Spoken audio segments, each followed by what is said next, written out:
नमस्कार दोस्तों, स्वागत है आप सबका भद्रा IAS अकेडमी में। आज का डेट है 17 अगस्त एंड आज के सेशन में हम लोग 15 to 17 अगस्त के रिलेटेड करंट अफेयर्स के न्यूज़ एनालिसिस के डिस्कशंस करेंगे एंड इसको प्रेजेंट कर रहा हूँ मैं शुभोदीप। तो चलिए आगे बढ़ते हैं। सबसे पहला जो न्यूज़ है यहाँ पे आज के जो न्यूज़पेपर है आसाम ट्रिब्यून का, वहाँ से लिया गया है। यहाँ पे हम लोग बात करेंगे बोडोलैंड टेरिटोरियल रीजन में 3 स्कीम्स लॉन्च किए गए हैं on the eve of independence day and वो 3 जो स्कीम है, सबसे पहला स्कीम है मिशन ब्लॉसम अगेन एंड इसका जो वर्जन है ये शायद बोडो लैंग्वेज में किया हुआ है। सो आप इसको क्या प्रोनाउंस करते हैं, right? I can not pronounce it, so yeah you can do it yourself. So anyways this is the very first scheme. हम लोग इसके बारे में डिस्कस करेंगे क्या क्या स्कीम है, डोंट वरी।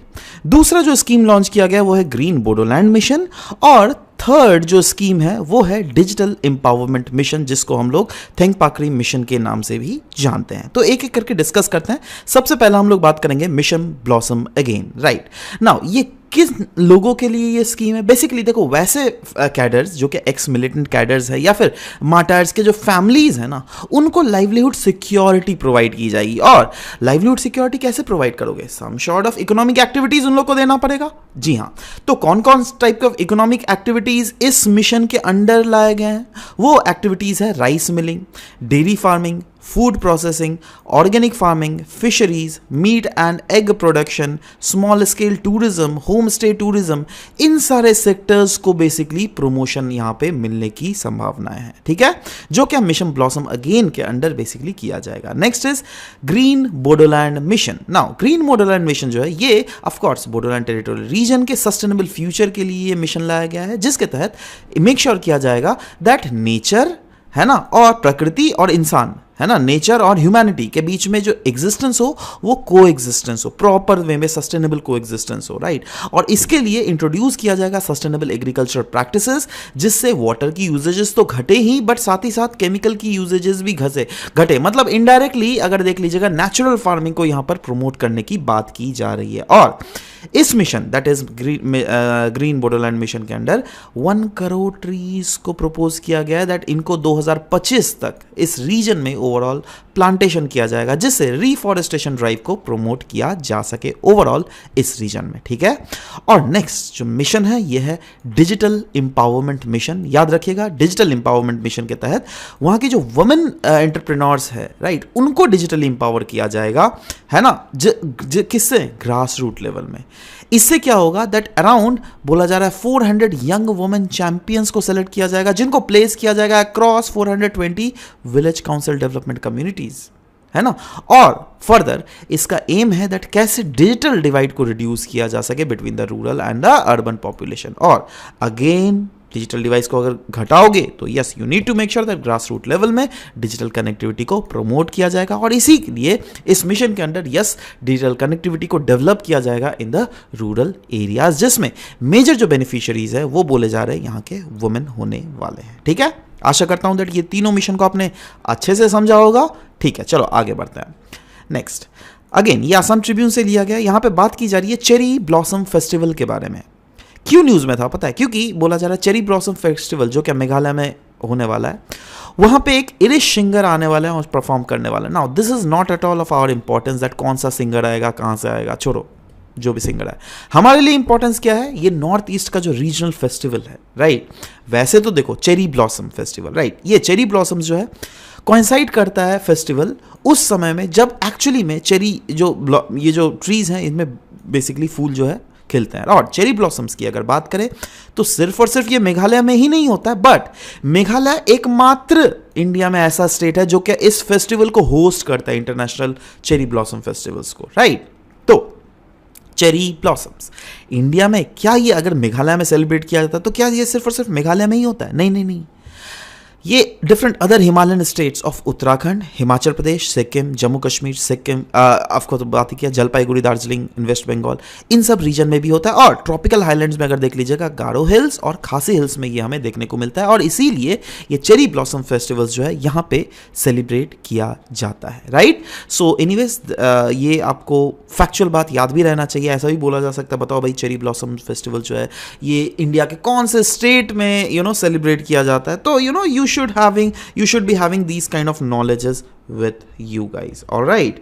चलिए आगे बढ़े। चलो next, insurances of assistive devices. दोस्तों असिस्टिव डिवाइसेस का मतलब आपको पता है क्या होता है? असिस्टिव डिवाइसेस का मतलब होता है दैट जैसे से फॉर एग्जांपल कोई चल नहीं पा रहा है, राइट, तो उनके लिए व्हील चेयर होता है ना, तो व्हील चेयर उनको असिस्ट कर रहा है, तो यस उनके लिए असिस्टिव डिवाइस हो गया। समझ रहे हो? किसी के पास हाथ नहीं है तो उनको जो ये जो मैनुअल जो एक हाथ होता नहीं है लोगों सब जो या फिर रोबोटिक हैंड्स जो लगाया जाता है, वो क्या है? वो उनको असिस्ट कर रहा है, तो वो हो गया असिस्टिव डिवाइसेस। अब बात बोली जा रही है इंश्योरेंसेस ऑफ असिस्टिव डिवाइसेस। अभी जैसे सोचो ये व्हील चेयर क्या हो गया, जैसे आपका एक 4 व्हीलर गाड़ी हो गया, राइट, किसी का 2 व्हीलर बाइक हो गया, है ना, उनका अगर नुकसान होता है तो ये ना आपका अगर इंश्योरेंस किया हुआ है आपको उसकी भरपाई मिलती है ना। तो वैसे ही ये जो व्हील चेयर है यहां पर भी बोला जा रहा है दैट अभी तक इंडिया में ऐसा नहीं था दैट इस टाइप के असिस्टिव डिवाइसेस में जो है इंश्योरेंस क्लेम मिलते थे। बट एक एडवोकेट है अरमान अली, है ना, ये ऑफ कोर्स हमारे गुवाहाटी के ही हैं, तो उन्होंने वो एक डिसेबिलिटी राइट एडवोकेट भी हैं और उनका व्हील चेयर जो है फाइनली कवर हुआ है अंडर द इंश्योरेंस, और बोला जा रहा है probability is the first case, इसीलिए इतनी ज़्यादा इंपॉर्टेंट न्यूज़ है। और ये आसाम ट्रिब्यून में ही आपका आया हुआ आज का न्यूज़पेपर अगर देख लोगे तो, right. So this paves the way for insurances of assistive devices, that is assistive devices को जो जिसका भी इंश्योरेंसेस हम लोग को नहीं दिया जाता था उसका भी इंश्योरेंसेस अनडाउटेडली दिया जाएगा। अभी कहा जा रहा है ये तो पहला केसेस हुआ, अब देखो फ्यूचर में अगर इस टाइप के केसेस आते हैं तो यस ये सब चीज़ें हाईलाइट ज़रूर होंगी। नाउ विद दिस कहा जा रहा है इंडिया ने ऐसा एक लीग ज्वाइन कर लिया ऑफ डेवलप्ड कंट्रीज जो क्या ऐसा सिस्टम प्रोवाइड करते हैं। जैसे अगर आप यूएसए देख लो, यूनाइटेड किंगडम्स देख लो, जर्मनी, जापान, कनाडा देख लो, यस ये लोग जो है डिफरेंट व्हील चेयर्स या फिर डिफरेंट अदर असिस्टिव डिवाइसेस में है, वहाँ पर इंश्योरेंसेस कवर प्रोवाइड करते हैं और उसमें ही इंडिया भी शामिल हो गया। नाउ सवाल होता है दैट असिस्टिव डिवाइसेस में इंश्योरेंसेस क्यों चाहिए? क्योंकि देखो पहली बात तो इनका अगर कॉस्ट देखोगे ना 5-6 हज़ार 10 हज़ार का नहीं होता, ये सब बहुत ज़्यादा 50 हज़ार से तो स्टार्ट होता है। मजाक बात है क्या, है ना? सोचो इनका 50 हज़ार से स्टार्ट होता है और कितना तक जाता है पता है? 12-15 लाख तक जाता है। Can you imagine? 4 व्हीलर गाड़ी आ जाएगा उसमें तो, है ना। सो ऐसे भी होता है, ऑफ कोर्स वो सब हाई एंड वाले होते हैं। तो मैं ये बोल रहा हूँ दैट क्या होता है ना दैट अगर कोई डिसेबल्ड पर्सन इनको खरीदता है तो एक तो पहली बात तो ये कॉस्ट बहुत ज़्यादा एग्जॉर्बिटेंट कॉस्ट हो जाता है। ऊपर से अगर इंश्योरेंस आपको नहीं मिल रहा है तो क्या कोई डिसेबल्ड पीपल सोचेगा भी फ्यूचर में दैट इस टाइप के क्वालिटी प्रोडक्ट्स को एक्वायर करे? वो तो सोचेगा ना चल भाई सस्ता वाला ही ले लेता हूँ, है ना, 50 हज़ार वाला ले लेता हूँ, महंगा वाले में जाऊँगा ही नहीं, है ना। अब अगर महंगा वाला इंसान क्यों लेगा? अगर सोचो इस 10-12 लाख का ये व्हील चेयर है, राइट, तब इंसान अगर उसको इंश्योरेंस कवर मिल रहा है तो वो सोचेगा भी चलो भाई इंश्योरेंस तो कवर है, आप कोई टेंशन नहीं, अगर कुछ हो भी गया, टूट वूट भी गया तो एटलीस्ट इंश्योरेंस का हमें पैसा तो ज़रूर से मिल जाएगा। समझ लो बात? तो ये सब कुछ रोड ब्लॉक्स से हम लोग बोल सकते हैं। और मेंस में अगर बाई चांस आपका क्वेश्चन आ जाए ना, एक क्वेश्चन है ना that what are the schemes that are being taken for the government of India for the upliftment of vulnerable sections, है ना ये सिलेबस में आपका, तो क्या आप वहां पे ये एज अ केस स्टडी लिख सकते हो, एज एग्जांपल लिख सकते हो that recently an disability right advocate in Guwahati, of course इनका नाम नहीं आपको बोलना है, but he have got the insurance claim over the wheelchair that he had with him, right. So समझ लो, तो ये कहीं ना कहीं एक इनिशिएटिव स्टेप है जो क्या which is of course in the very right direction that we are observing. Next Indian Express का ये न्यूज़ था कनकलता बरुआ जी के बारे में, राइट। एक्चुअली क्यों न्यूज़ में थे पता है? क्योंकि प्रेसिडेंट द्रौपदी मुर्मू जी ने वो जब एड्रेस कर रही थी on the eve of independence day तो उन्होंने ट्रिब्यूट पे किया था to the women freedom fighters और उन्होंने मेंशन किया था कनकलता बरुआ जी का नाम भी, ऑफ कोर्स, और एक उन्होंने मेंशन किया था she was from West Bengal, but we are focusing here about Kanaklata Barua ji. So yes, ये जो थी ना क्विट इंडिया मूवमेंट में एक सिंबल थी, पता है किसकी? करेज की और डिटर्मिनेशन की। क्यों? क्योंकि इनका उम्र मात्र कितना था? 17 साल, सिर्फ और सिर्फ 17 साल। एंड शी लेड द मृत्यु वाहिनी। मृत्यु वाहिनी एक ग्रुप था ऑफ द फ्रीडम फाइटर्स, है ना, जिनका एम था दैट हम लोग होस्ट करके रहेंगे try colour over the Assam का गोहपुर का police station in the 1942, right. और महज 17 साल की उम्र में इन्होंने इस जो ग्रुप है उसको लीड किया था। कैन यू इमेजिन दिस, है ना। मतलब ये जो उन्होंने स्टेप लिया था ना, and it was a example of the determination that she had, the her brave efforts, जो क्या हमारे आने वाले जो पीढ़ियां हैं not only of Assam but also of whole North East and whole India. यह एक एक मिसाल प्रोवाइड कर रही है that yes, women have done many things for the upliftment our society overall in general, and yes, for bringing Indian independence in particular. So she was one of the young martyr, right? And yes, during the confrontation of the police, इनके बारे में थोड़ा और भी लिखा गया था that जब उन्होंने पुलिस के साथ confront किया तो उनको शॉट एंड मार दिया गया, और जब उनको मारा गया तब वो होल्ड कर रही थी हमारी national flag. Her sacrifice inspired many during the time when women involvement of the freedom movement was gaining momentum. वो एक ऐसा समय था जब तो women involvement momentum gain ही कर रहा था, है ना। तो anyways, that's why she was there in news. In fact 2020 में भी एक कोस्ट गार्ड वेसल का नाम जो है इनके ऊपर ही रखा गया था, कनकलता बरुआ जी के ऊपर में रखा गया था। ये एक ट्रिब्यूट था उनके ब्रेवरी को, राइट। सो चलिए आगे बढ़ते हैं। आगे बढ़ेंगे हम लोग द हिंदू का ये न्यूज़ डिस्कस करेंगे। यहाँ पे हम लोग बात करेंगे पीएम उषा स्कीम के बारे में। पीएम उषा स्टैंड्स फॉर प्रधानमंत्री उच्चतर शिक्षा अभियान, पीएम उषा। क्यों न्यूज़ में था पता है? क्योंकि 14 ऐसे स्टेट्स एंड यूनियन टेरिटरीज है जिसमें केरला, तमिलनाडु, वेस्ट बंगाल, ये ऐसे स्टेट्स हैं जिन्होंने अभी तक साइन नहीं किया है memorandum of understanding with union education ministry, जिससे वो इम्प्लीमेंट कर सके national education policy as a part of this PM Usha scheme. तो पीएम उषा स्कीम के बारे में बात देख लेते हैं। ये एक सेंट्रली स्पॉन्सर्ड स्कीम है जिसमें सेंटर भी कुछ पैसा देगा और जिस राज्य में ये इम्प्लीमेंट होगा वो जो स्टेट गवर्नमेंट है वो भी कुछ पैसे देगी, राइट। इसका पहले जो नाम था पता है क्या है? रूसा था, दैट इज इसका पहले नाम था राष्ट्रीय उच्चतर शिक्षा अभियान। इसको रीनेम किया गया था as PM Usha, that is प्रधानमंत्री उच्चतर शिक्षा अभियान। कब रीनेम किया गया था? जून 2023 को, in the light of national education policy. और इसका एम क्या है? इसका एम है दैट कैसे इन्हांस किया जा सके हायर एजुकेशन इंस्टीट्यूशंस के क्वालिटी को, कैसे इंश्योर किया जा सके दैट हर एक इंस्टीट्यूशंस जो है वो जो भी नॉर्म्स बनाए जा रहे हैं, स्टैंडर्ड नॉर्म्स हमारे देश में पढ़ाई के लिए, वो उनको फॉलो करे और साथ ही साथ उनको स्टैंडर्ड्स जो है मतलब प्रॉपर एक्रेडिशन उन इंस्टीट्यूट्स का हो। कैसे फॉस्टर किया जा सके गवर्नेंस और एकेडमिक रिफॉर्म्स कैसे लाया जा सके और साथ ही साथ कैसे इंकरेज किया जा सके रिसर्चेस एंड इनोवेशन को। आगे बढ़ते हैं नेक्स्ट। फाइनेंशियल एक्सप्रेस का ये न्यूज़ है। यहाँ पे हम लोग बात करेंगे रेमिटेंसेस टू इंडिया। रेमिटेंसेस होता क्या पता है? जैसे सोचो आप इंडिया से अगर कोई जा रहा है सऊदी अरेबिया काम करने, इंडिया से अगर कोई जा रहा है यूएसए काम करने, इंडिया से अगर कोई जा रहा है जर्मनी काम करने, तो अगर वो काम करेगा तो वो घर में भी तो कुछ पैसा भेजेगा ना। तो सोचो वो कमा रहा है वहाँ पर 5 लाख रुपया, ठीक है, और वो घर में उसने 2 लाख रुपए भेजे, तो 2 लाख रुपए जो इंडिया में आ रहा है ना वो आ रहा है एज अ रेमिटेंस। समझ रहे हो बात? अब समझ गए रेमिटेंस क्या होता है? रेमिटेंस जो होता है, जो हमारे जो वर्किंग प्रोफेशनल्स है जो कि इंडिया से बाहर जाते हैं और वो अपने घर में भेजते हैं ना, वो एज ए घर में ही नहीं, मतलब कोई रिश्तेदार, मतलब इंडिया में अगर भेजे तो वो that will be counted as a remittance, ठीक है। आपको पता है ना दैट हम लोग का बैलेंस ऑफ पेमेंट होता है, ये तो आप लोगों ने शायद पढ़ाई होगा अपने इकोनॉमिक्स में। तो बैलेंस ऑफ पेमेंट में करंट अकाउंट है ना, होता है ना, कैपिटल अकाउंट। तो रेमिटेंसेस को जो है ना वो क्लासीफाई किया जाता है as a current account under the कोई भी हमारा कंट्री का बैलेंस ऑफ पेमेंट में। अच्छा, अब न्यूज़ में क्यों था? क्योंकि रेमिटेंसेस जो है इंडिया में वो सर्ज किया 26% फाइनेंशियल ईयर 2023 में as compare to the financial year 2022, क्योंकि फाइनेंशियल ईयर 22 में 89 बिलियन रुपीस आ रहे थे और फाइनेंशियल ईयर 2023 में 112 बिलियन है। इसका मतलब क्या? ज़्यादा से ज़्यादा लोग शायद बाहर गए होंगे यार, है ना, तो ज़्यादा से ज़्यादा लोग भीतर यहाँ पे इंडिया में पैसे भी भेज रहे हैं अपने फैमिलीज, फ्रेंड्स एंड फैमिलीज को, राइट। एंड बोला जा रहा है दैट ये जो ग्रोथ हो रहा है ना रेमिटेंस, ये कहीं ना कहीं रिफ्लेक्ट कर रहा है the heightened demand for Indian professionals globally.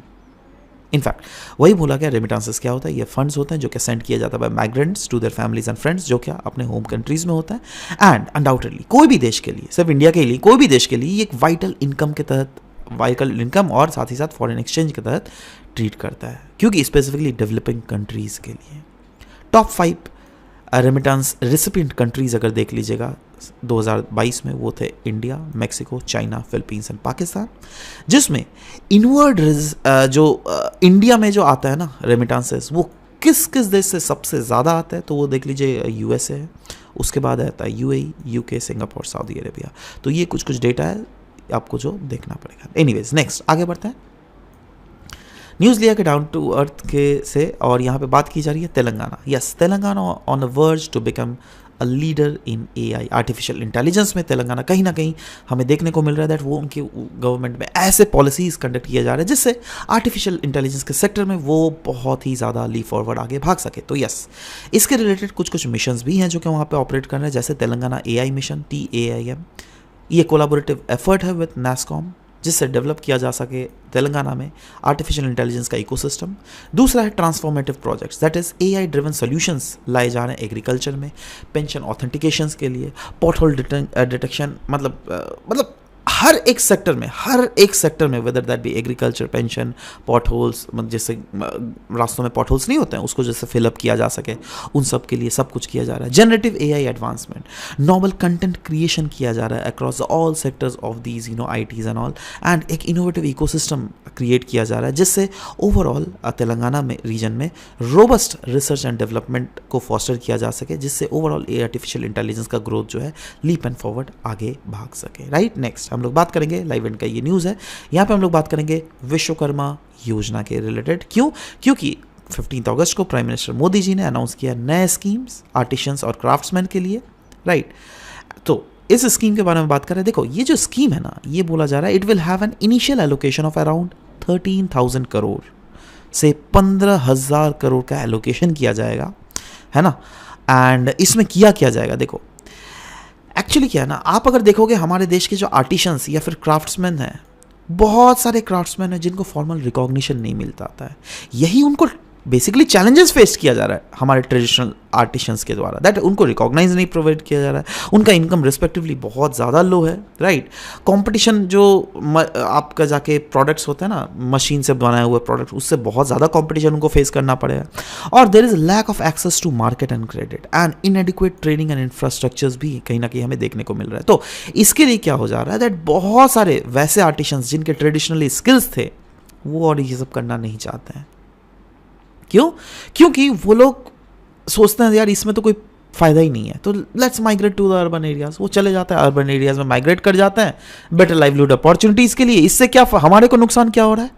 एक तो उनको भी नुकसान हो रहा है दैट उनका जो एंसेस्टर से पाया गया ये स्किल्स है वो 100% लॉस कर रहे हैं धीरे धीरे, और हमारा ओवरऑल इंडिया का क्या नुकसान हो रहा है दैट हमारा जो कल्चरल एसेट है उसका हमें लॉस हो रहा है। राइट, तो ये जो स्कीम लाया गया ना, विश्वकर्मा स्कीम, इसके तहत दो फायदा होगा, that is socio economic status जो है इन आर्टिशंस का, इन स्किल्स पर्सन्स का, वो तो इन्हांस होगी ही, साथ ही साथ ओवरऑल जो हमारे देश का जो कल्चरल एसेट है वो भी कहीं ना कहीं इंटैक्ट रहेगा। तो ओवरऑल विश्वकर्मा स्कीम के तहत क्या किया जाएगा, देखो इसका मेन एम है दैट कैसे लोगों को, और किस लोगों को, मेनली वैसे लोगों को जो क्या अदर बैकवर्ड क्लासेस से हैं, कैसे OBC पर्सन्स को बेसिकली हम लोग स्किल्स प्रोवाइड कर सके, फाइनेंशियल असिस्टेंस प्रोवाइड कर सके, मार्केट लिंकेज, सोशल सिक्योरिटी और एम्पावर कर सके, है ना, जिससे वो अपने प्रोडक्ट्स को ऑफकोर्स ज़्यादा बेच सके, उनकी सोशल डेवलपमेंट अपलिफ्टमेंट भी हो, इकोनॉमिक अपलिफ्टमेंट भी हो, and it will cover artisans and craftsman from various sectors, जैसे टेक्सटाइल ले लो, leather, metal, wood, clay, stone, bamboo, cane, paper, glasses and etcetera. So हर एक सेक्टर के आर्टिशंस को उतनी ही इज्जत दी जाएगी। राइट, एंड इसके तहत स्किल ट्रेनिंग प्रोवाइड किया जाएगा टू आर्टिशंस एंड क्राफ्ट्समैन, है ना, on the basis of the fact that उस प्रोडक्ट का कितना मार्केट डिमांड है, उस लेवल में कितनी प्रोफिशिएंसीज हैं। राइट, एंड द ट्रेनिंग जो है वो इम्पार्ट किया जाएगा थ्रू वेरियस मोड, जैसे ऑनलाइन मोड होंगे, ऑनलाइन कोर्सेज, मोबाइल ऐप्स के थ्रू, बहुत सारी जगह वर्कशॉप या फिर सेमिनार्स भी कंडक्ट किए जाएंगे। यही नहीं, it will provide financial assistance to artisans as well as craftsman in the form of loans, grants, subsidies and interest waivers, ये सब भी प्रोवाइड किए जाएंगे। एंड जैसे कि ऑफकोर्स देखो, कोई अगर बिजनेस खोलोगे तो उसके लिए आपको पैसे चाहिए ना, तो वो लोन अगर नॉर्मल जो आर्टिजन जो कि self made business, self made entrepreneur है, वो अगर खोलेगा तो इसके लिए प्रॉब्लम हो सकता है। Right, so the assistance will be given for various purposes, जैसे raw material procurement, tool purchases, right, product development, quality improvement, ये सब कुछ किया जाएगा। नेक्स्ट हम लोग बात करेंगे समुद्र ऐप के रिलेटेड। देखो, Indian National Centre for Oceanic Information System, INCOIS, जो कि एक मिनिस्ट्री ऑफ अर्थ साइंस की डिवीजन है, इन्होंने इंट्रोड्यूस किया एक नया मोबाइल एप्लीकेशन जिसका नाम है समुद्र। इसका फुल फॉर्म क्या है? Smart access to marine users for ocean data resources and advisories. इसका फीचर्स क्या है? देखो, ये जो ऐप है समुद्रा ऐप, ये ऑफर करता है कॉम्प्रिहेंसिव ओशन रिलेटेड इन्फॉर्मेशन, जिससे बेनिफिट किया जाएगा ना ही seafarers but also the fishing communities will also be getting benefited out of it. ये प्रोवाइड करता है एक रियल टाइम अपडेट और साथ ही साथ critical alert on oceanic disasters, जैसे सुनामी, जैसे storm surges, high waves, swell surges, इन सब का alert and real time update provide किया जाता है थ्रू दिस समुद्रा ऐप। यही नहीं, ये फीचर करता है इंटरैक्टिव मैप, चार्ट और एनिमेशंस, जिससे एक्सप्लेन किया जा सके कॉम्प्लेक्स ओशनिक फिनोमेनास को, राइट? तो इस टाइप के ऐप की अनडाउटेडली बहुत ही ज़्यादा ज़रूरत थी, क्योंकि रियल टाइम जो ये अलर्ट्स जो होते हैं, सो फॉर एग्जांपल कि फिशिंग कम्युनिटीज़, उनको अगर रियल टाइम अलर्ट मिल जाएगा दैट चलो भाई इस ओशन के इस वाले रीजन में फ्यूचर में साइक्लोन हिट कर सकता है, तो क्या वो लोग कभी भी जाएंगे फिश पकड़ने? उस समय तो नहीं जाएंगे ना, बाद में जाएंगे, समझ रहे हो? तो वही तो बोला गया ना, तो दैट ये ऐप जो है comprehensive ocean related informations provide करेगा, इंटरैक्टिव मैप्स रहेंगे जिससे आराम से देखकर चीज़ें को आराम से समझा जा सके, चैट्स और एनिमेशंस के माध्यम से भी ये जो ओशनिक फिनोमेनास जो है वो सब प्रॉपरली समझाया जाएगा, राइट? तो आशा करता हूँ दैट इन सब चीज़ों को प्रॉपरली एक होलिस्टिक आपका सोच डेवलप हुआ होगा, एंड यस, अगर डेवलप हुआ होगा तो you can share these videos all your friends and those aspirants who are preparing for civil service examination. Anyways guys, this was all about the discussion that we had for this very session. मिलते हैं next session में. Till then, bye bye, take care and thank you guys, thank you for listening to the whole video. Thank you very much.